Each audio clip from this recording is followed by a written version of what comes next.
बिल्कुल, chairman PTI साबिक वज़ीर-ए-आज़म इमरान खान की गिरफ्तारी के खिलाफ मुल्कगीर पाकिस्तान तहरीक-ए-इंसाफ के कारकुनान का एहतजाज का सिलसिला जारी है और इस वक्त मुल्तान में भी मुख्तलिफ मकामात पर पाकिस्तान तहरीक-ए-इंसाफ की जानिब से एहतजाज की कॉल दी गई थी।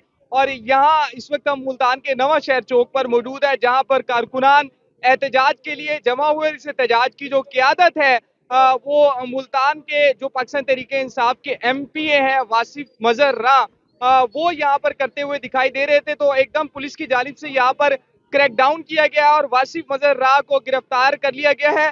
जबकि इसके बावजूद जो कारकुनान की बड़ी तादाद है वो यहाँ पर आ रही है। एक दफा फिर से मुल्तान में एहतजाज का सिलसिला शुरू हो गया है।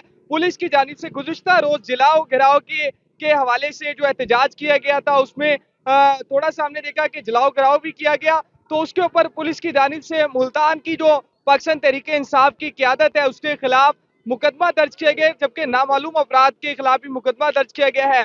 एक जानिब पाकिस्तान तहरीक-ए-इंसाफ की जानिब से एहतजाज किया जा रहा है, दूसरी जानिब जो पुलिस की जानिब से पाकिस्तान तहरीक-ए-इंसाफ की जो क़ियादत है उसके खिलाफ क्रैकडाउन भी किया जा रहा है, जिसमें जो साबिक एमएनए एमपीज हैं उन्हें गिरफ्तार किया जा रहा है। जबकि जो शहर की ओवरऑल सूरत हाल के हवाले से बात की जाए तो पाकिस्तान तहरीक-ए-इंसाफ की जानिब से चेयरमैन पीटीआई इमरान खान की गिरफ्तारी पर जो है वो हड़ताल की कॉल दी गई। तो जुज़वी तौर पर शहर औलिया मुल्तान जो है वो जुज़वी तौर पर जो तमाम जो कारोबारी मराकिज़ हैं वो बंद दिखाई देते हैं। लेकिन पाकिस्तान तहरीक-ए-इंसाफ की जानिब से मरहलावार मुल्तान के जो अहम मकामात है, दाखिली और खारजी मकामात हैं, वहाँ पर एहतजाज किया जा रहा है। और इसके साथ ही पुलिस की जानिब से एक दफ़ा फिर से पाकिस्तान तहरीक-ए-इंसाफ के खिलाफ जो मुकदमा दर्ज किया गया है उसके मुताबिक गिरफ्तारी का अमल शुरू हो चुका है।